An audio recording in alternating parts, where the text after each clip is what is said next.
এই শোনো না গো, আমাদের পুতুল ডায়েরি চ্যানেলটি সাবস্ক্রাইব করে পাশে থাকা বেল আইকনটি বাজিয়ে দিও প্লিজ।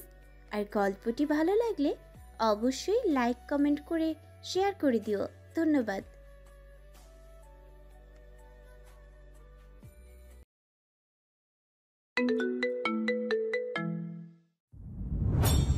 রিচার্ডের কণ্ঠে ছিল এক অদৃশ্য ভয়ঙ্কর শক্তি আর অদম্য সত্য। প্রতিটি শব্দ এলিজাবেথের অস্তিত্বের মধ্যে এক গভীর মুঘলির মতো স্থায়ী ছাপ রেখে যায়। অস্থির করে তুলল ভেতর এলিজাবেথ রিচার্ডের দিকে চাতক পাখির দৃষ্টিতে, যে ছটফট করে উঠল। কি জায়গা রাখেননি বলুন, সত্যটা জানতে চাই আমি।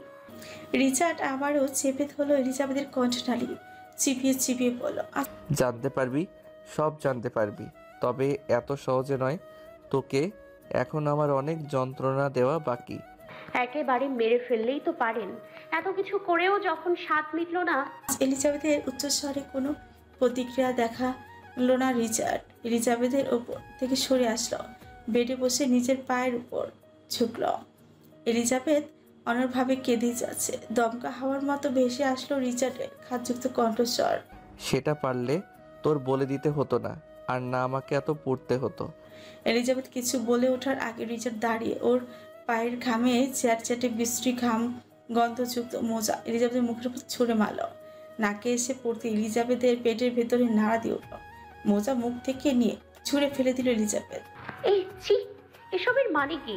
মানে তুই একটা বোকলাম আবাল মাথা মোটা। তাজ্জব বনে গেল এলিজাবেথ। হঠাৎ রিচার্ড শার্টের বোতামে হাত রাখতে এলিজাবেথ লাফ দিয়ে উঠে বিছানার এক কোণে গিয়ে চাদর দিয়ে ঢেকে ফেল নিজেকে।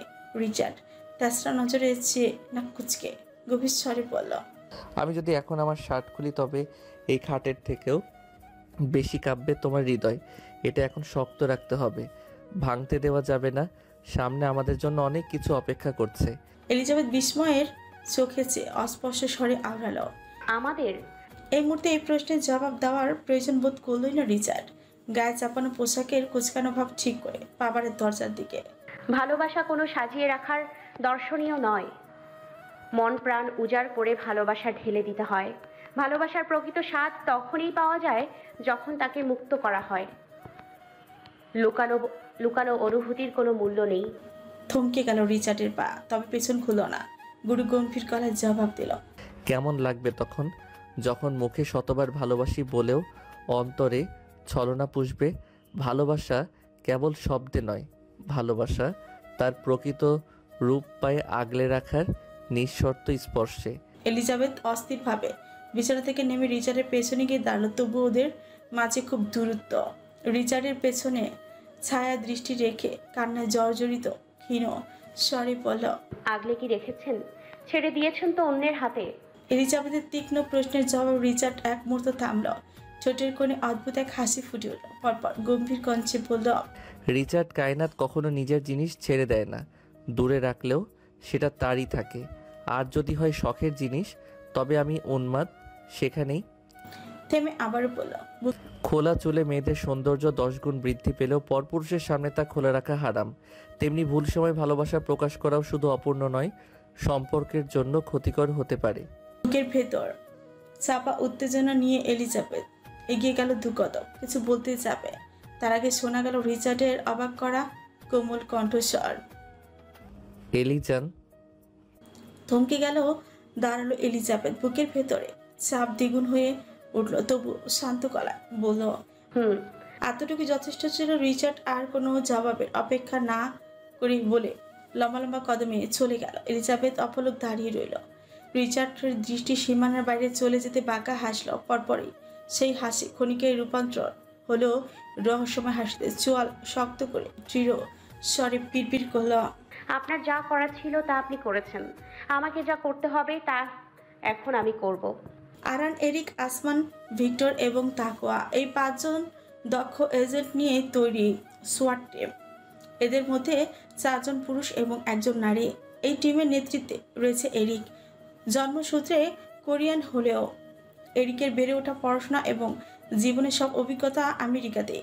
বর্তমানে এরিক একজন দক্ষ আমেরিকান নাগরিক। এরিকের কোরিয়ান নাম কিম জিহা। কোরিয়ান বংশোদ্ভূত হওয়া এরিকের গায়ের রং দুধের মতো ফর্সা এবং অসাধারণ উচ্চতায় খুবই আকর্ষণীয় এরিকের চৌকস ব্যক্তিত্ব এবং নেতৃত্বের গুণ তাকে টিমের এক অনন্য সম্পদে পরিণত করেছে। এরিক দক্ষতার সঙ্গে এই টিমকে পরিচালনা করবে এই মিশনে। আর ওর অন্যতম সহযোগী হবে প্রেম ডিরেকশন এবং প্রয়োজনীয়তা তথ্য সরবরাহ করে এরিককে সহায়তা করবে। তবে প্রথম সাক্ষাতে প্রেম ও এরিকের মাঝে একটি অদ্ভুত দূরত্বই লক্ষ্য করা যায়। এতে ধারণা করা যায় তাদের মধ্যে রয়েছে ব্যক্তিত্বের ভিন্নতা, যেটা তাদের সম্পর্কটিতে এত সহজ করে তুলবে না। বাংলাদেশের সোয়াট কার্যালয়ে এই মুহূর্তে অবস্থান করছে আরুন, আসমান এবং তাকওয়া। টিমের বাকি 2 সদস্য এরিক এবং ভিক্টর অন্য কাজে ব্যস্ত থাকলেও তাদের পরিকল্পনা স্পষ্ট। এই টিমে এরিক বাদে সবাই আমেরিকান, তবে প্রতিটি সদস্যের দক্ষতা আর বৈশিষ্ট্যের টিমটি অনন্য। ভিক্টর টিমের মধ্যে আইটি এক্সপার্ট, তার দক্ষ হাতের ছোঁয়ায় যে কোনো প্রযুক্তির সমস্যার সমাধান নিমেষেই হয়ে যায়। আসমান, যার শরীর একটু ভারী হলেও ছুরি চালানোয় অতুলনীয়, আসমানের প্রতিটি আঘাত নিশ্চিত এবং নির্ভুল। আরন, যার নিশানা কখনো মিস হয় না, বন্দুক কারণের হাতে এক জাদুকরী অস্ত্র। এরিক, এই টিমের চালকা শক্তি। এরিকের সূক্ষ্ম বুদ্ধিমত্তা আর তীক্ষ্ণ বিশ্লেষণ ক্ষমতা টিমকে সবসময় সঠিক পথে পরিচালিত করে। তবে তাকওয়া এই টিমের সবচেয়ে চমকপ্রদ একজন সদস্য। 5 ফুট 6 ইঞ্চি উচ্চতা আর সোনালী দৃপ্তিতে আলোকিত এই নারী যেন ভুবন মোহিনী এক রূপকথা চরিত্র। তাকওয়া সৌন্দর্য এতটাই মায়াবী যে কেউ সহজে ওকে বিপজ্জনক মনে করবেই না, ভাবতেই পারে না সে এত ডেঞ্জারাস কাজে যুক্ত। তবে তাকওয়া শুধু রূপে নয়, গুণেও অনন্য। হিপনোটিজমে তাকওয়ার দক্ষতা এমন যে ও মুহূর্তেই শত্রুকে বশ করতে পারে। টিমের অন্যরা মজা করে বলে তাকওয়ার সৌন্দর্যেই তার সবচেয়ে বড় অস্ত্র। তাকওয়ার গায়ের রং সোনার মতো উজ্জ্বল, চুল আর ব্যক্তিত্বে এমন দৃপ্তি যে তাকওয়াকে দেখে মনে হয় পৃথিবীর কোনো অপূর্ণতা তার মাঝে নেই। এবার এই 5 জনের সম্মিলিত প্রচেষ্টায় শুরু হবে এক গুপ্ত রহস্য উন্মোচনের অভিযান, যেখানে দক্ষতা, বুদ্ধি আর সাহসের চূড়ান্ত পরীক্ষা হবে। তাকওয়া তার ডেস্কে বসে মনোযোগ দিয়ে কাজ করছে, কিন্তু মাঝে মাঝে চোখ চলে যাচ্ছে ডেস্কের সামনে যেখানে তাকবীর বসে আছে। অনেকক্ষণ ধরে চুপচাপ মাথা নিচু করে। তাকবীর এ পর্যন্ত একবারও তাকওয়ার দিকে ফিরেও তাকায়নি। ব্যাপারটা একটু অবাক হলেও মুখে কিছু বলল না তাকওয়া। নিজের কাজে মনোযোগ রাখার চেষ্টা করছে, কিন্তু মনে মনে চলছে এক অদৃশ্য খেলা। তাকবীর নড়ছে না, তাকেও নিজের অবস্থান বদলাচ্ছে না, যেন দুজনই একে অপরের ধৈর্যের পরীক্ষায় নিচ্ছে। নীরবতার এই প্রতিযোগিতায় কে জিতবে তা বলা মুশকিল। এই যে মিনিস্টার, আপনার উকিল কখন আসবে? ধৈর্যের পরীক্ষা জিতলো তাকবীর। তাকওয়া আর চুপ থাকতে পারল না। তাকওয়ার কথা শুনে পাশের ডেস্ক থেকে ফিকুচকে আসমান তাকালো তাকওয়ার দিকে। তাকবীর তপ্ত শ্বাস ফেল, জবাব দিল, তবে তখনও দৃষ্টি উপরে নিল না। ট্রাফিকে ফেসে গিয়েছে। তাকওয়া এবার পূর্ণ দৃষ্টিতে দেখতে থাকলো তাকবীরকে, নিখুঁতভাবে পর্যবেক্ষণ করতে লাগলো তাকবীরের প্রতিটি ভঙ্গি অবয়ব, শ্যামবর্ণ যা তাদের কালচারের বরাবরই নস্যি বলে বিবেচিত। তবে আজ তাকবীরের উপস্থিতিতে তাকওয়ার সেই ধারণায় ধাক্কায় দিল। তাকবীরের গায়ের রঙে নেই কোনো কৃত্রিম তৃপ্তি, তবুও এক অদ্ভুত সম্মোহনী শক্তি আছে। তাকবীরের মুখের স্থিরতা, নত দৃষ্টি আর নির্লিপ্ত ভঙ্গিমা তাকওয়াকে অস্বস্তিতে ফেলল। তাকওয়া রিয়েলাইজ করলো সৌন্দর্যের সঙ্গে শুধু বাইরের চকচকে খোলসে সীমাবদ্ধ নয়, তাকবীরের মধ্যে লুকিয়ে আছে এমন কিছু যা তার সংস্কারের সমস্ত শিকড়কে প্রশ্নবিদ্ধ করে। এমন সম্মানীয় পোস্টে থেকে দুর্নীতি করতে লজ্জা লাগে না? তাকওয়ার তিক্ত স্বরে তাকবীর এতক্ষণে গিয়ে মাথা তুলল। তাকালো প্রথমে বারের মতো তাকওয়ার দিকে, যে আগে থেকেই চেয়ারে পিঠ ঠেলিয়ে ঠোঁটের কোনো বক্র হাসি ঝুলে চেয়েছিল। ভুবন মোহিনী নারী সৌন্দর্যের মুগ্ধতায় ডুবে যাওয়ার পরিবর্তে শক্ত হলো তাকবীরের চিবুক। রুষ্ট কঞ্চে বলল, কি প্রমাণ আছে আমি কালো ব্যবসার সাথে জড়িত? সামান্য এডিট করা কয়েকটা ভিডিওর উপর ভিত্তি করে আপনারা কাউকে দোষী সাব্যস্ত করতে পারেন না। তাকওয়া অবাক হওয়ার ভান ধরে বলল, ও তাই? তাহলে কি 1600 বিলিয়ন ডলার আপনার বাপ দাদার সম্পত্তি বিক্রি করে জমিয়েছিলেন? বিজনেস বলছেন? বিজনেস 6টি দেশে আমার এক্সপোর্ট ইম্পোর্টসের বিজনেস আছে। আশা করি এতটা নির্বোধ নন যে এই বিজনেস সম্পর্কে ভেঙে ভেঙে বোঝাতে হবে। সোজা হয়ে বসলো তাকওয়া। তাকবীরের শ্যাম বর্ণে যে সুর গলায় বলল, পুলিশ প্রমাণে বিশ্বাসী। মিছিল হাসলো তাকবীর। অতঃপর ঘাড় বাকি তাদের দশ চেপে বলল, বিজনেসের সকল ডকুমেন্টস আমার পেয়ে নিয়ে আসছে। তারপর আপনাদের প্রমাণটা আশা করি বাক্য ছড়াই দিয়ে দিবেন। ললাটে ভাঁজ পড়ল তাকওয়ার। কিসের প্রমাণ? আমার 2 নম্বরই ব্যবসার সকল প্রমাণ। থমকে গেল তাকওয়া, তবু অবয়বে তাকে বিচলিত হতে দেখা গেল না। সত্যি তাদের কাছে কোনো ভ্যালিড প্রমাণ নেই, শুধুমাত্র আজকের ভিডিও ক্লিপগুলোর উপর ভিত্তি করে তাকবীরকে ঢাকা হয়েছে। হঠাৎ করে চৈত্র মাসের হাওয়ায় ঝরে পড়া পাতার মতো উড়ে এসে কিছু প্রিটেন্ড ছবি গিয়ে পড়ল তাকওয়ার মুখে। চারপাশে বিস্ময়ের এক চাপা গুঞ্জন বয়ে গেল। তাকওয়ার মাথা ছেড়ে গর্জে উঠে দাঁড়ালো, যেন মাটির গভীর থেকে উঠে আসা কোনো অগ্নিগিরি। তাকওয়ার অগ্নিদৃষ্টি সরাসরি গিয়ে পড়ল লারার মুখে। তাকওয়ার অগ্নিদৃষ্টির বিপরীতে লারার ঠোঁটে এক চেনা বাঁকা হাসে। What the hell are you beast? এই আস্তে, আওয়াজ নামিয়ে। লারা তর্জনী তুলে ধীর ভাবে নিচে নামতে নামতে শাসিয়ে পড়ল। তাকওয়া কম যায় না, তাতে 10 চেপে ডেস্ক থেকে বেরিয়ে সরাসরি লারার সামনে গিয়ে দাঁড়ালো, দুটি তীক্ষ্ণ দৃষ্টি একে অপরের উপর নিক্ষেপ করা। Girl of gangs, James right? বেশি লাফিও না সোনা, বাপের পাপের শাস্তি তোমাকে দিয়েই শুরু করব। খানিকটা অবাক হলো লারা, তবে দমল না। তেড়ে গিয়ে কিছু বলতে যাবে তখনই শোনা যায় কারোর ভারী কণ্ঠস্বর। What the hell is going on here? দরজার সামনে দাঁড়িয়ে আছে এরিক, চিবুকে গাম্ভীর্যের ছাপ, পাশে রয়েছে ভিক্টর। এরিককে দেখা মাত্র তাকওয়া দূরে সরে গেল। এতক্ষণ ধরে নীরব দর্শক তাকবীরও এরিকের কণ্ঠস্বর শুনে পেছনে করল। তাকবীরের দৃষ্টি এরিকের চোখে পড়তে এরিক তীক্ষ্ণভাবে তাকালো তাকবীরের দিকে। তাকবীর কিছুতে বুঝে উঠতে পারল না প্রথম সাক্ষাতেই এরিকের এই দৃষ্টির মানে কি। এরিক এসে লারার সামনে দাঁড়ালো, লারার দম নিয়ে সোজাসুজি ওই দাঁড়ালো এরিকের। কি হচ্ছে এখানে? লারার ঠোঁট বাঁকিয়ে হেসে উত্তর দিল, ওটাই যেটা আপনারা করছেন। হোয়াট? এরিকের ফ্রি কুচকে উঠল। লারা অপ্রত্যাশিত ভাবে তর্জনী তুলে ভিক্টরের দিকে ইশারা করে বলে উঠল, হি ফাকড মি। মুহূর্তেই সোয়াট কার্যালয় বিস্ফোরণ হলো। সকলের চোখে বিস্ময়ে বড় হয়ে যায়। ভিক্টর তো যেন আকাশ থেকে টপকে পড়েছে, একটু যেন মাটিতে পড়েনি। এরিক ভিক্টরের দিকে তাকালে ভিক্টর চুপসানো মুখে ঘন ঘন মাথা নাড়া দুপাশে। এরিক শান্ত চোখে লারার দিকে তাকালো। কি প্রমাণ আছে আপনার কাছে? এরিক প্রশ্নগুলো দৃঢ় স্বরে। প্রমাণ ওগুলো। ডেস্কের উপর ছড়িয়ে ছিটিয়ে থাকা ছবিগুলোর দিকে ইঙ্গিত করলো লারা। ওর চেহারায় শয়তানি ছাপে স্পষ্ট। এরিক এবং অন্যান্যরা আবারও ছবিগুলোর দিকে তাকালো। সেখানে দেখা যাচ্ছে ভিক্টর আর লারার একে অপরের কিস করছে। ভিক্টরের মুখ ফ্যাকাশে হয়ে চোখ যেন এবার কোটর থেকে বেরিয়ে আসবে।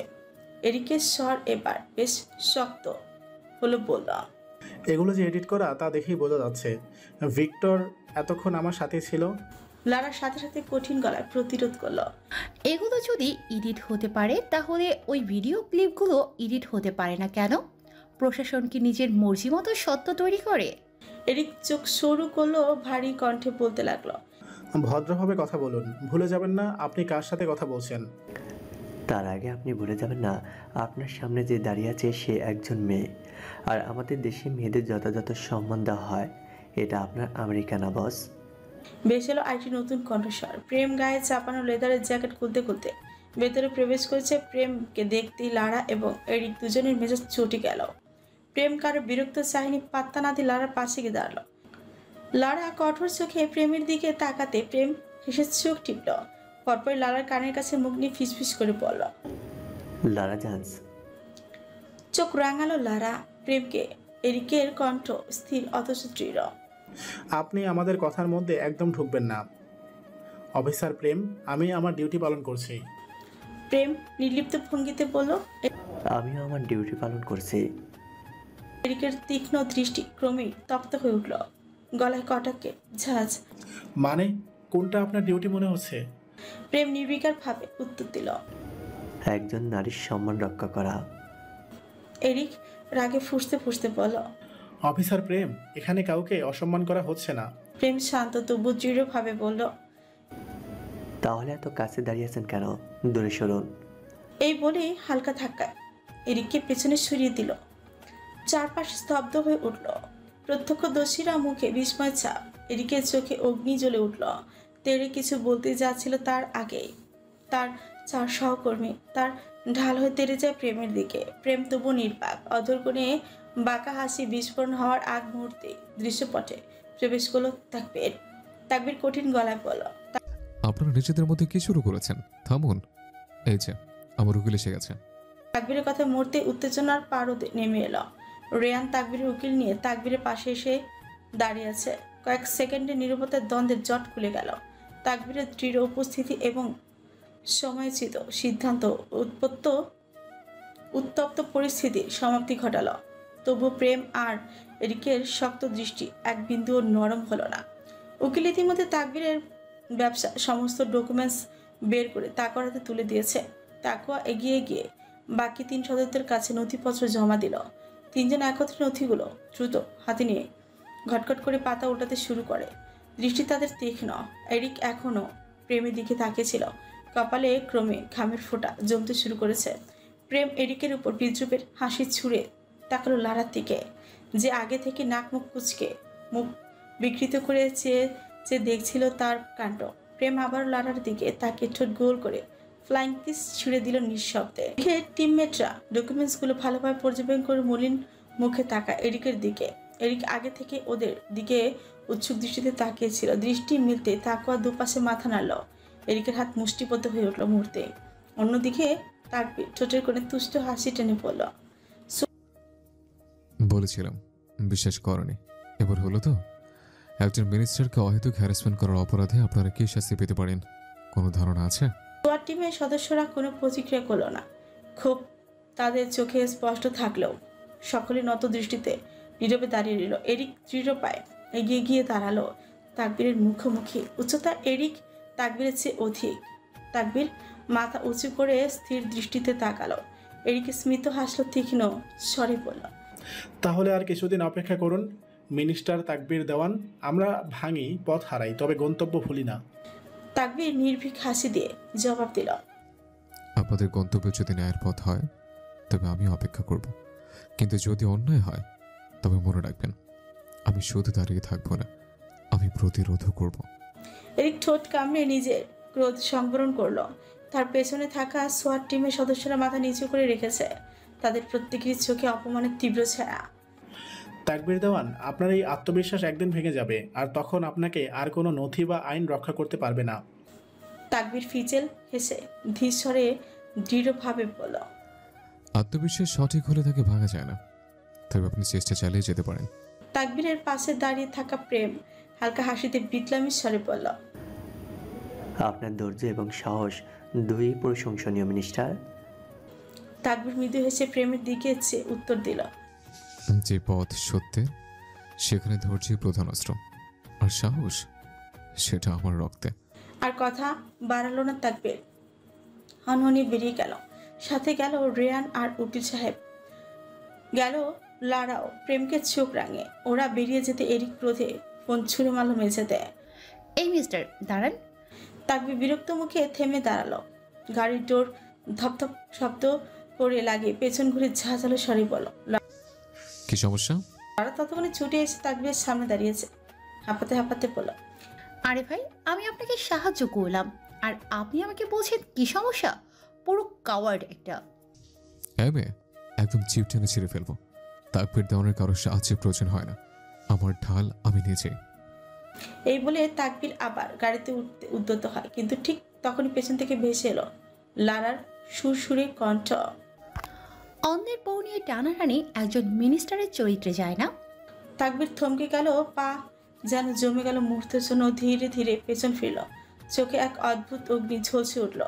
স্থির স্বরে বলল, যার জন্য পুরো ব্যক্তিত্ব পাল্টানোর কথা ভাবতে পারে তাকে পাওয়ার চেষ্টা করার লাজলজ্জার কি আছে? লারা বাঁকা হাসি দিয়ে বলল, তাহলে ডিল করা যাক। কিসের ডিল? রিসার্ট আমার, এলিজাবেথ আপনার। I want him at any cost. আমরা দুজনেই এক পথের পথিক। তাকবীর হেসে বলল, তাকবীর দেওয়ানের কারো সাহায্যের প্রয়োজন নেই, আমি একে যথেষ্ট আমার এডুকেশনকে নিজের করার জন্য। লারার মুখ অপমানে চুপসে গেল। তাহলে দেখা যাক মিস্টার মিনিস্টার, কে আগে তার লক্ষ্য পূরণ করতে পারে।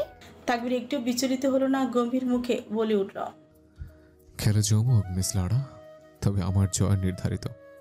তাকবীর লারাকে আর কোনো কথা বলার সুযোগ না দিয়েই গাড়িতে উঠে বসে দরজা টেনে দিল। ড্রাইভিং সিটে বসা ছিল রেয়ান। রেয়ান গাড়ি স্টার্ট দিতে দিতে কিছুক্ষণ উসখুস করে বলল, বস, এত বড় সত্য জানার পরও কিভাবে সামনে এগোনোর কথা ভাবছেন? এটা তো এক প্রকার আত্মঘাতী। তাকবির ফোনটা হাতে থেকে নামিয়ে এক গভীর দীর্ঘশ্বাস পেল। কণ্ঠে দৃঢ়তা অথচ বিষাদ মাখা। রেয়ান উদ্বিগ্ন কণ্ঠে বলল, বস, এটা আপনার জন্য ভয়ানক, বিপজ্জনক। কোম্পানি থেকে একের পর এক হুমকি আসছে। এখন শালার ওই গ্যাংস্টারটাও আঠার মতো পিছু লেগে আছে। এই মায়া আপনাকে ধ্বংস ছাড়া কিছুই দিবে না। তাকবীরের চোখে অদ্ভুত এক দৃপ্তি জ্বলে উঠল, কণ্ঠে একান্ত অভিজ্ঞান। আমি জানি রিয়ান, আমি জানি যে বেসময় মায়া জড়িয়েছে, তার শেষ গন্তব্য ধ্বংস। মৃত্যু এখানে শুধু সময়ের অপেক্ষা। তবু আমি অপারগ। এই মায়া আমাকে বন্দি করে রেখেছে। তাকবীর এক মুহূর্ত থেমে দূরের দিকে তাকে আবারও বলল, চোখের সামনে বারবার ভেসে ওঠে আমার নিজের পতনের দৃশ্য। ধ্বংসের প্রতিচ্ছবি আমাকে প্রতিদিন তাড়া করে। রিয়ান, তুমি কি কখনো নিজের ধ্বংস কল্পনা করেছ? আমি করেছি। জানি তা কতটা তীব্র, কতটা বেদনাদায়ক। তবু এই মায়া থেকে বের হওয়ার শক্তি আমার নেই। হয়তো এটাই আমার নিয়তি, হয়তো এই মায়াই আমার জীবন, আর এই ধ্বংসে আমার চূড়ান্ত মুক্তি। রেয়ান আর কিছু বলল না। তাকবীর এক দৃষ্টিতে চেয়ে আছে বাইরে। রিচার্ড কায়নাত, গ্যাংস্টার বস, যার পাথরের মতো কঠোর চেহারা আড়ালে লুকিয়ে আছে পাহাড় সমান কষ্ট। মাথার উপরে একমাত্র বট ছায়া। ফাদারকে হারিয়ে ভেতর ভেতর জ্বলে পুড়ে গেলেও কিন্তু বাইরে থেকে সে আগের মতোই অচল। তবে অভিব্যক্তির ভাব আজ অন্যরকম। প্রকাশ না করলেও বাইরে প্রকাশ পাচ্ছে ভেতরের ভাঙন। নিজের দুঃখকে ভুলে থাকার জন্য বিষাদের বিষাক্ত পদার্থের আশ্রয় বাঁচতে শিখেছে। সে কখন থেকে ক্যাসিনোতে বসে রিচার্ড একের পর এক মদের বোতল খালি করে যাচ্ছে। সেই রয়্যাল ক্যাসিনোতে যার উৎস ধরে এক দর্শনার্থে চলে গিয়েছিল লাল চুলে সেই মায়াবীর খোঁজে। রিচার্ড আজ একাই। কষ্টের সময় গ্যাংস্টার বস নিজেকে একা রাখতে পছন্দ করে। ভয় হয় যদি কেউ তার এই ভাঙা রূপ দেখে ফেলে। ন্যাসার লুকাস ফাদারের শেষ কৃত্যে যাওয়ার ইচ্ছা জানালেও তাদের যেতে দেয়নি রিচার্ড। রাত তখন মাঝরাতে ছুঁই। রিচার্ড ক্যাসিনোতে ঢোকে চকচকে অন্ধকারে। সময় ছিল 11টার আশপাশ। সেই থেকে নিজের ভেতরে হারিয়েছে রয়েছে। টেবিলের উপর ফেলে রাখা বোতলগুলো একের পর এক খালি করে যাচ্ছে। মেঝেতে ছড়িয়ে আছে ড্রাগের প্যাকেট আর ইঞ্জেকশন। চারপাশ ভরে আছে ধোয়ার কুণ্ডলি আর তীব্র গন্ধে, যেখানে নিঃশ্বাস নেওয়া দুষ্কর। কিন্তু রিচার্ড, তার মুখে প্রশান্তি ছায়া। অস্থির পরিবেশেও রিচার্ডকে ছুঁতে পারছে না, কারণ এই বিষাক্ত পৃথিবীটি তার স্বস্তির আশ্রয়। রিচার্ড ভিআইপি লাউঞ্জে নীরবতায় ডুবেছিল। চারপাশ নিস্তব্ধতা। কাছের দরজার বাইরে স্নিগ্ধ আলোর ঝলকানিতে জ্বলছিল। কোনো পায়ের শব্দ নেই, নেই কোনো কোলাহল, শুধু নিস্তরঙ্গ শূন্যতা। হঠাৎ নির্জনতার বুক চিরে ভেসে এলো এক মোলায়েম মেলি স্বর। গানের সুর বাতাসে ঢেউ তুলে ধীর শব্দটা আসছে কাছ থেকে। Jimmy boy, I am your lady. I got you her. What you want? Feel too crazy. I'm your girl. I'm your mama. Come on, boy. Don't be safe. Don't want drama. পায়ে 4 ইঞ্চির hill ছড়িয়ে হেলে দুলে প্রবেশ করলো ভেতরে লাড়া। শরীরের স্পর্শকাতর জায়গাগুলি ঢাকা পাতলা কাপড়ে, যতটুকু লুকানো ততটুকুই খোলামেলা। রিচার্ড লাড়াকে দেখেও যেন দেখল না, এমনকি মুখে কোনো ক্রোধের ছাপও দেখা গেল না। উল্টো নতুন আরেকটা বোতলের মুখ খোলে নির্লিপ্তভাবে মদ খেতে থাকলো। লাড়া আগে বারের ঘটনা মনে রেখে এবার আর রিচার্ডের তেমন কাছে ঘেঁষল না। পাশের কাউচে গিয়ে বসলো, তবে অঙ্গভঙ্গি ছিল যথেষ্ট ইঙ্গিতপূর্ণ। কিছু সময় পেরিয়ে যাওয়ার পর যখন রিচার্ড লাড়ার দিকে একবারের জন্য ফিরল না, তখন আর চুপ থাকতে পারল না লাড়া। কাম অন রিদ, আমি জানি এখন তোমার কারোর সঙ্গের প্রয়োজন। Look, I am here. এই দেখো, জামাটা বিশেষভাবে তোমার জন্য কিনেছি। রিচার্ডের ঠোঁটের কোণে এক চিলতে হাসি ফুটল। অল্প বিরক্তি এবং বিষাদ মেশানো 2 আঙ্গুলের মাঝে রাখা সিগারেটের আগুন ধরো রিচার্ড। অতঃপর জ্বলন্ত সিগারেট টান দিয়ে কাছকাছ কঞ্চে পড়ল। আমার ব্যক্তিগত নারী ছাড়া পৃথিবীর সমস্ত নারীও যদি আমার সামনে নগ্ন হয়ে শুয়ে থাকে, তবু আমার অনুভূতিতে এক বিন্দু কম্পন আনতে পারবে না। আমার মেশিন এত নড়বড়ে না, আমার নিয়ন্ত্রণ ইস্পাতের মতো অটুট। সুযোগ পেলে বুঝি কোনো পুরুষ কখনো ছেড়ে দেয়? আমি সেই চিকন পেন্সিল না যেটা সব শার্পনারের ভিতর ঢুকে যাবে। আমার পেন্সিলের নিজস্বতা আছে, যেটা যে কোনো শার্পনার নিতে পারে না। You have to understand Lara baby. অপমানে মুখ থমথমে হয়ে গেল লারার। ক্ষোভে চেঁচিয়ে বলল, ওই মেয়ের থেকে কি কম সুন্দরী আমি? কোন দিক দিয়ে কম আমি? কখনো চোখ তুলে তাকিয়ে দেখেছ? রিচার্ড চোট কামড়ে কিছুক্ষণ ভাবল, পরপর বনিতা নির্লিপ্ত স্বরে বলল, সৌন্দর্য তো শুধুমাত্র নজর কাড়ে, আর ব্যক্তিত্ব হৃদয় ছুঁয়ে যায়। লারা তাচ্ছিলের হাসি দিয়ে উচ্চস্বরে বলল, কাম অন রিসার্ট, এসব প্রেমের বলে এখন পুরনো হয়ে গেছে। আই ডোন্ট ইভেন রিমেম্বার আমাদের প্রথম দেখা কবে হয়েছিল। আর তুমি, তোমার তো আরো আগে ভুলে যাওয়ার কথা। 23শে অক্টোবর 2024, বৃষ্টি ঝরেছিল সেই সকালে। রিচার্ড শূন্যে দোয়া ছাড়তে ছাড়তে অবিলম্বে আওড়ালো। স্তব্ধ হয়ে গেল লারা। এক মুহূর্তের জন্য মুখে কোনো শব্দ এলো না। থেমে গভীর শ্বাস নিয়ে প্রায় চিৎকার করে উঠল লারা। হোয়াট দ্য হ্যাক, তুমি সত্যি ওই তারিখ মনে রেখেছো? এই মেয়ে, আমাকে তুমি বলার অধিকার তোকে কেউ দেয়নি, সাবধান। লারাকে আর কিছু বলার সুযোগ না দিয়ে দরজা ঠেলে বেরিয়ে গেল রিচার্ড। এত নেশা করার পর শরীরে অটুট দৃঢ়তা একেবারে জন্য চলল না রিচার্ড। লারা হতাশায় মেঝেতে পড়ে খুবই চিৎকার করতে করতে নিজের চুল টেনে ধরল। হেই লারা, হোয়াট আর ইউ ডুইং? লারা মদ খেয়ে টাল হয়ে টলতে টলতে ঘাড় বাঁকিয়ে পেছন ফিরল। ঝাপসা চোখে প্রেমের চেহারা অবলোকন করে আবার সামনে ফিরল। সেটা আর মাথা বার কাউন্টারে আরো শক্ত করে চেপে ধরে বলল, Fuck them. We are women. Manipulating them. That's what you do. Richard চলে যাওয়ার পর থেকে লারা তুচ্ছ তাচ্ছিলের বেদনায় মদ গিলে যাচ্ছিল। হঠাৎ এক তরুণ এসে তার পাশে ফ্ল্যাট করতে চাইলে লারা ছেলেটাকে ধরে কাউন্টারে মাথা চেপে ধরে। গ্যাংস্টারের মেয়ে বলে কথা, শরীরে পাতলা হলেও শক্তি অসাধারণ। প্রেম এগিয়ে এসে লারার হাত থেকে ছেলেটাকে ছাড়িয়ে নিয়ে পেছনে লাথি মেরে পাঠিয়ে দিল। অতঃপর লারার পাশে চলে গিয়ে বসলো, ফ্ল্যাট করতে শুরু করলো। এটা তো ম্যানিপুলেশন না, পুরোপুরি অ্যাটাক ছিল। মাঝে মধ্যে আমাকেও তো এভাবে করতে পারো লারা জান্স, একটু মাইন্ড করবো না? লারা ঢুলুমুলু চোখে প্রেমের দিকে তাকে ম্লান স্বরে বলল, আবার ফ্লার্ট করছো? প্রেম চুল ঠিক করে ছোট কামড়ে মুচকি হেসে বলল। লারাও হেসে গানের তালে তালে চিবিয়ে চিবিয়ে বলল, हम किसी को ऐसे से मिलाते हैं नहीं हानी। প্রেমের তৎক্ষণাৎ জবাব, আমি না হয় একটু কষ্ট করে পেলাম তোমাকে। কিরে ভাই, আজ আমার হাসি সুন্দর না বলে পিছিয়ে পড়ে গেলি? মুহূর্তের জন্য প্রেমের মুখ থেকে উজ্জ্বলতা মুছে গেল। প্রেমের নীরবতা দেখে লারা উচ্চস্বরে হেসে উঠল। বাহ, এত তাড়াতাড়ি সব বুঝে গেলে? প্রেম আবারও থেমে বলল, আরে কি বলেছে, তোমার হাসি সুন্দর না? বাসায় কি আয়না নেই? প্রেমের কথা শুনে ঠোঁট কামড়ে হাসল লারা, কিন্তু সেই হাসি দ্রুত মিলিয়ে গেল। মুখে নেমে এলো এত আধার, কঞ্চ ডুব গভীর খাদে। যাকে আমি ভালোবাসি তার কেন পছন্দ হলো না আমার হাসি? আমি তো তাকে সত্যি সত্যি ভালোবাসি। প্রেমের অভিব্যক্তি এবার গম্ভীর হলো। সোজা হয়ে লারার দিকে ঘুরে বসলো, নরম গলায় বলল, কারণ সে তোমার জন্য নয়, তাই তোমার জন্য যার সৃষ্টি তার কাছে দুনিয়ার সব নারী তুচ্ছ হয়ে তুমি হবে একমাত্র। এই ধরো যেমন আমি, এর প্রথম কোনো মেয়ের হাসিতে আমার হৃদয় জ্বর উঠেছিল, হিংস্রতার বদলে স্নেহর জ্বর। মেরি জান বান যাও লারা জান্স। লারা প্রেমের বুকে ধাক্কা দিয়ে সরিয়ে দ্রুত দ্রুত সামনে এগিয়ে যায়। যেতে যেতে গলা ছেড়ে বলে গেল, Queens don't fall for dogs who has eyes on every vices.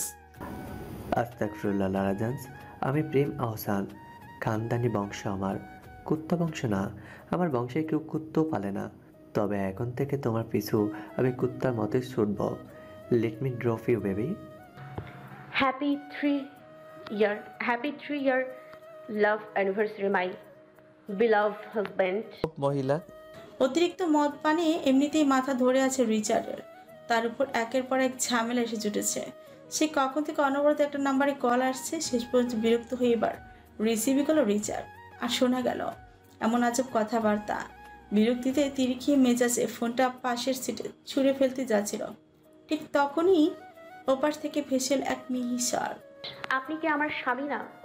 এক মুহূর্ত থেমে আবারও বলে, সরি ভুল নাম্বারে কল দিয়ে দিয়েছি মনে হয়। কিছু মনে করবেন না, হ্যাঁ? জানেন আজ খুব মন খারাপ। আচ্ছা, আপনার সাথে কি 2 মিনিট কথা বলা যাবে? রিচার্ড ফোনটা কানে নিল, কাটখাট গলায় জবাব দিল, না, প্লিজ। আচ্ছা সময় দিতে হবে না, শুধু বলুন তো স্বামী আগে নাকি বন্ধু? গম্ভীর গলায় উত্তর দিল রিচার্ড। চরিত্রহীন মেয়েদের কাছে বন্ধু আগে। কিছুক্ষণ নীরবতা, ওপাশ থেকে কোনো শব্দ এলো না। কয়েক সেকেন্ড পর মেয়েটি মৃদু স্বরে জিজ্ঞেস করলো, তাহলে বউ আগে নাকি জিত? রিচার্ড কান আর কাঁধের মাঝে ফোন চেপে ধরে স্টিয়ারিং ঘোরাতে ঘোরাতে বলল, আন্ডারস্ট্যান্ডিং আগে। মেয়েটি যেন লাইন পেয়ে গেল। এবার দ্রুত বলে ওঠে, জানেন আমার স্বামী খুব ভীতু, এত বছরেও বিয়ের কথা প্রকাশ করতে পারেনি, একটা বিবাহ বার্ষিকীতেও আমাকে শুভেচ্ছা জানায়নি। ডিভোর্সিং। রিচার্ডের গা ছাড়া জবাবে যেন ওপাশের অজ্ঞাত মেয়েটির মাথায় আকাশ ভেঙে পড়ল। বিস্ফোরিত কণ্ঠে গদগদ করে বলতে লাগলো, তওবা তওবা তওবা, এসব কি বলছেন আপনি? আচ্ছা মশাই, আপনি তো খুব খারাপ। আমি আপনার কাছে সাহায্য চাইলাম আর আপনি আমায় ফালতু পরামর্শ দিচ্ছেন। স্বামীকে ডিভোর্স দিলে আমি থাকবো কিভাবে? মানছি লোকটা একটু পাষাণ। কথার মাঝে থামলো মেয়েটা, আবারও থমথমে গলায় বলল, একটু না, অনেকটাই পাষাণ। বললামই তো, লিভ হিম। রিচার্ডের ভারী কি কণ্ঠস্বর কর্ণপাত হওয়ার সাথে সাথে ওপাশ থেকে ঝড়ের বেগে কথা ছুটে আসলো, কিন্তু কিভাবে? আমি যে তাকে ছাড়া থাকতে পারি না। রিচার্ড নিশ্চুপ। ফোনের অপর পাশের মেয়েটা আবারও বলতে লাগলো, আচ্ছা আপনি কি আমাকে একটু সঙ্গ দেবেন তাকে ভুলে যাওয়ার জন্য? এবারও নিশ্চুপ রিচার্ড। ছটফুটি উঠলো অপর প্রান্ত। আচ্ছা বন্ধু হবেন প্লিজ। রিচার্ড কায়নাত কোনো মেয়ে বন্ধু বানায় না। আপনার নাম বুঝি রিচার্ড? একদমই সুন্দর না, আমি আপনাকে ছোটখাটো করে অন্য কিছু বলে ডাকবো।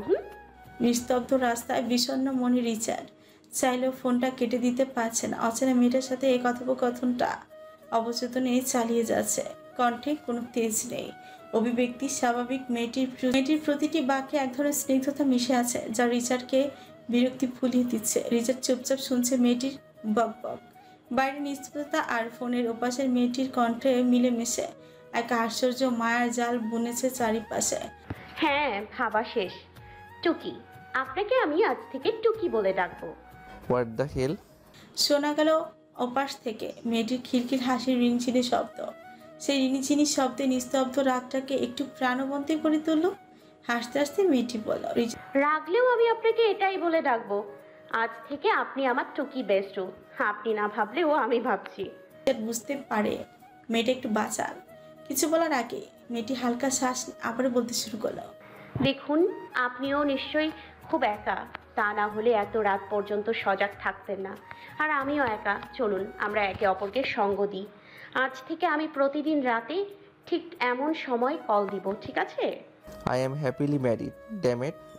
রিচার্ডের ছাঁচালো স্বর মেয়েটির গায়ে লাগলো না, বরং গমগমে গলায় হেসে বলতে থাকলো, তো এতে কি হয়েছে? আমারও তো হাজব্যান্ড আছে, আর আমার হাজব্যান্ডের মতো আপনার ওয়াইফও নিশ্চয়ই আপনাকে সময় দেয় না, তাই তো এখন আমার সাথে কথা বলছেন। রিচার্ড কিছুক্ষণ চুপচাপ শুনল, তারপর গম্ভীর ভঙ্গিতে বলল, আমার ওয়াইফ খুবই ডেঞ্জারাস। মেয়েটি যেন রিচার্ডের কথা শুনে আরো উদ্দীপ্ত হলো। দাপটে গলায় বলতে শুরু করলো, ইস, আমি কি কাউকে ভয় পাই নাকি? আপনি জানেন না মশাই আমার হাত কত বড়। ফ্রেন্ডশিপের মধ্যে ঝামেলা করতে এলে চাঁদে পাঠিয়ে দিব আপনার ওয়াইফকে। রিচার্ড হালকা হাসি হেসে বিদ্রুপ করে বলল, ব্ল্যাকমেল করা হচ্ছে নাকি? মেয়েটির গলায় জোর এনে দৃঢ়ভাবে বলল, হ্যাঁ করছি, চিনেন না এখনো আমাকে। এবার পরিবর্তন হলো রিচার্ডের কণ্ঠস্বর। Are you pretty? থতমত খেয়ে গেল মেয়েটা। এবার কণ্ঠটা নরম শোনালো, ব্ল্যাকমেলের সাথে সুন্দর অসুন্দরের কি সম্পর্ক? তুমি এই মুহূর্তে কি পড়ে আছো আমি দেখতে পাচ্ছি না, তাই ইমাজিন করতেও কষ্ট হচ্ছে। মেয়েটি চোখ বড় বড় হয়ে গেল, বিস্মিত স্বরে পড়ে, এই আপনি কি ফ্লার্ট করছেন? আপনি না একজন ম্যারিড পারসন? রিচার্ড ঠোঁটে কামড় বসালো, অতঃপর গাড়ির স্পিড বাড়িয়ে বলল, আমার ওয়াইফ এখন ঘুমাচ্ছে, সঙ্গের জন্য তো একজন না একজন লাগবেই, তাই না? মেয়েটির কণ্ঠ এবার আর শোনা গেল না, তবু মনে মনে রিচার্ডকে বিশ্রে গালি দিয়ে চুপ করে রইল। রিচার্ড এবার একবারই প্রশ্ন করলো, তোমার নাম কি? কেন? তোমার নামে কল্পনায় রং সাজাবো, আর নাম জানবো না সেই সময়গুলোতে নামের প্রয়োজন হবে হয় মেয়ে। আপনার চিন্তা ভাবনা এত বাজে। রিচার্ড মৃদু হেসে বলল, আমি তো এখন তোমাকে নিয়ে চিন্তা করছি, তাও খুব গভীরভাবে। ছি, অসভ্য অসভ্য। সঙ্গে সঙ্গে কল কাট হয়ে গেল। রিচার্ড ঠোঁট কামড়ে হেসে ফোন পাশের সিটে ছুঁড়ে মারল। রিচার্ড, তাকবীর, এলিজাবেথ আর লারা মুখোমুখি দাঁড়িয়ে আজ একটি গুরুত্বপূর্ণ ডিল চূড়ান্ত হবে। ওদের সাথে উপস্থিত আছেন বায়ার স্টিফেন এবং তার ম্যানেজার। শর্ত অনুযায়ী জেকে, এম্পায়ার ও বীর টেক্সটাইল এই দুই কোম্পানির মধ্যে যে কোনো একটিকে ডিলটি দেওয়া হতো। তবে লারার উপস্থিতি ছিল একেবারে অপ্রত্যাশিত। ছোটবেলা থেকেই লারার বেড়ে ওঠা আমেরিকায়, তাই আগে কখনো রিচার্ডের সঙ্গে দেখা হয়নি। আমেরিকায় পোস্ট গ্র্যাজুয়েশন সম্পূর্ণ করার পর বাবা মায়ের স্নেহ ছাড়া বেড়ে ওঠা লারা বাবার চাহিদা অগ্রাহ্য করে নিজের মতো করে এক নতুন কোম্পানি গড়ে তোলে। নিজের স্বাধীনতায় বাঁচতে চেয়েছিল লারা এবং জেমসের বাধার বিপরীতে গিয়ে যা করেছে তাতেই অল্প সময়ের মধ্যে বিশাল সাফল্য অর্জন করে। কথা আছে, পিরিতি কাঁঠালের আঠা, একবার লাগলে আর সহজে জোড়া ছাড়ে না। লারার ক্ষেত্রেও সেটাই হয়েছে। প্রেমের অদম্য টান তাকে ইতালি থেকে টেনে এনেছে এখানে। নিজের গড়ে তোলা সাম্রাজ্য আর ব্যক্তিত্বের শক্তি ভুলে সে প্রেমের জোরে এই লড়াই উপস্থিত। তবে এই ভালোবাসার টান কি শুধু হৃদয়ের, নাকি এর সঙ্গে জড়িয়ে আছে আরো গভীর কোনো উদ্দেশ্য? লারার চোখে যে ঝলক তাতে বোঝা দেয় আসলে সে নিজের ভালোবাসার মানুষকে বাঁচাতে এসেছে, নাকি এই ডিলকে হাতের মুঠোয় নেওয়ার পরিকল্পনা। এদিকে এলিজাবেথের উপস্থিতি ছিল তাকবীরের কারণে। তাকবীর শুধু বাড়ি নয়, নিজের সকল স্থাবর অস্থাবর সম্পত্তি অর্ধেক এলিজাবেথের নামে করে দিয়েছে। সেই সুবাদে এই বড় ডিলের চূড়ান্ত পর্বে এলিজাবেথের উপস্থিতি ছিল অত্যন্ত গুরুত্বপূর্ণ।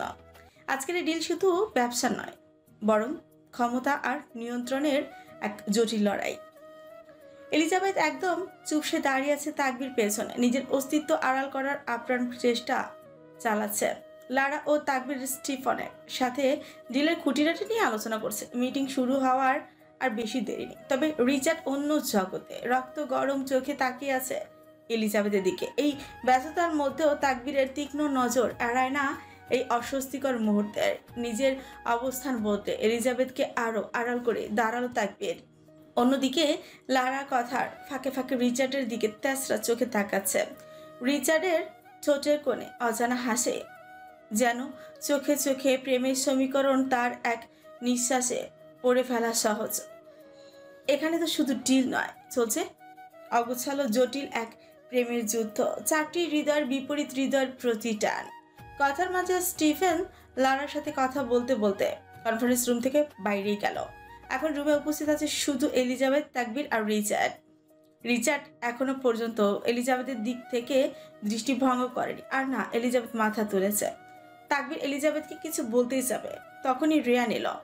তাকবীরের কানে কিছু বলতেই চিন্তার ছাপ স্পষ্ট হয় তাকবীরের কিস্য কহ পড়ে।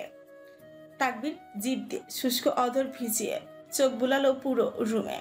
পরপর তাকালো রিচার্ডের দিকে, তাকালো এলিজাবেথের দিকে। আজ তারা ডিল ফিক্সড করার জন্য যেই 5 স্টার হোটেল উঠেছে, সেই হোটেলেরই আপস্টেয়ারে পার্টি হচ্ছে। অনেক ধরনের মানুষের আনাগোনা। তাকবীরের এমন পরিবেশ এলিজাবেথকে বাইরে নিতে চাইল না। এলোকেশে একটু কর্নারে গিয়ে দাঁড়াও, আমি আসছি, 2 মিনিট, স্টে কনফিডেন্ট। এলিজাবেথ ভেতরে ভেতরে তটস্থ হলেও তা প্রকাশ্যে আনলো না। ফুসকে নিঃশ্বাস ছেড়ে উপর নিচ মাথা ঝাঁকালো। তাকবীর স্মিত হেসে রিচার্ডের দিকে শক্ত চোখে তাকিয়ে বেরিয়ে গেল রিয়ানকে নিয়ে। আচ্ছা, এখানে কে পাত্তা দিল কার তীক্ষ্ণ চাহনি? তাকবীর চলে যেতে এলিজাবেথও পা বাড়ায় কর্নারে যাওয়ার জন্য, কিন্তু যেতে পারলো কই। হাঁচকা টানে ধাক্কা খেয়ে গিয়ে আছড়ে পড়লো দেয়ালে। অতর্কিত আক্রমণে বুক পাজরে তীব্র চাপ অনুভূতি হয় এলিজাবেথের। চকিতে পেছনে ফিরতে না ফিরতে আবারও শিকার হলো আরেকটি ধরাশায়ী আক্রমণে। রিচার্ড এসে সজোরে চেপে ধরলো এলিজাবেথের চিবুক। দু চোখ দিয়ে আগুন ছড়ছে আকস্মাত। রিচার্ড ছাড়িয়ে গেল অবাকের উচ্চ পর্যায়ে।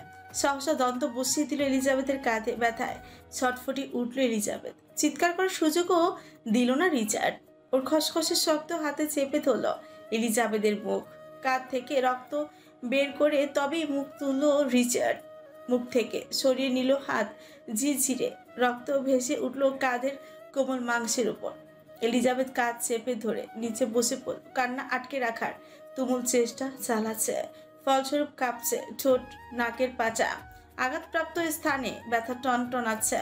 রিচার্ডও হাঁটু ভেঙে বসলো। ওর উত্তপ্ত ঘন শ্বাসের শব্দ রুমের নিস্তব্ধতা ভেদ করেছে। পিনপত নীরবতার মাঝে একমাত্র শোনা যাচ্ছে এলিজাবেথের নাক টানার মৃদু শব্দ আর রিচার্ডের ক্রোধে ফুঁসতে থাকা শ্বাসের প্রতিধ্বনি।